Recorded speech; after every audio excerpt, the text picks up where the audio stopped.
জয়নাল আবেদীন। আমি ময়মনসিংহ জেলার নান্দাইল উপজেলার 11 নং খাদিরাবাদ আলী মাদ্রাসা থেকে এসেছি আজকের এই দাবির সাথে একাত্মতা পোষণ করার জন্য। আপনারা সকলেই জানেন যে স্বাধীনতার 55 বছরে আজকে শিক্ষক সমাজকে বঞ্চিত করা হচ্ছে ওই সমস্ত আমলাদের দ্বারা। তারা তাদের পথকে এবং তাদের পকেটকে বাড়ি করছে, কিন্তু শিক্ষক সমাজ আজ বঞ্চিত হচ্ছে। তারা প্রত্যক্ষ পরোক্ষভাবে তাদেরকে বঞ্চিত করা হচ্ছে। তাই বর্তমান প্রধান উপদেষ্টাকে বলবো, আপনি আজকে এই জাতির দায়িত্ব নিয়েছেন, আপনি যে দেশে পড়াশোনা করেছেন সে দেশের শিক্ষার এবং শিক্ষকদের কি সম্মান সে আপনি বুঝেন। সুতরাং এই শিক্ষকদের সম্মান কতটুকু দিলে এই জাতি উপকৃত হবে এবং একটি জাতি তার লক্ষ্যে পৌঁছতে পারবে সেই ব্যবস্থা করবে।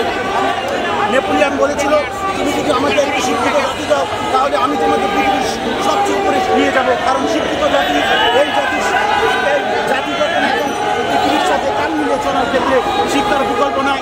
আর যারা শিক্ষিত করে তারা হলো শিক্ষক সমাজ। আর শিক্ষক সমাজকে বঞ্চিত করে এই রাষ্ট্র কোনো কিছু উন্নয়ন করা সম্ভব নয়। আমাদেরকে বঞ্চিত করা হচ্ছে। তাই আমরা আজকে শিক্ষক সমাজের পক্ষ থেকে একটাই দাবি থাকবে যে আমাদের এই ন্যায্য দাবি, আমাদের 45% বাড়ি ভাড়া এবং আনুষঙ্গিক এবং চিকিৎসা ভাতা সহ 100% বোনাসের ব্যবস্থা করতে হবে এবং শান্তি বিনোদনের ব্যবস্থা করতে হবে এবং আমাদের সন্তানদেরও শিক্ষার ক্ষেত্রে তারা একটা গুরুত্বপূর্ণ ভূমিকা রাখবে।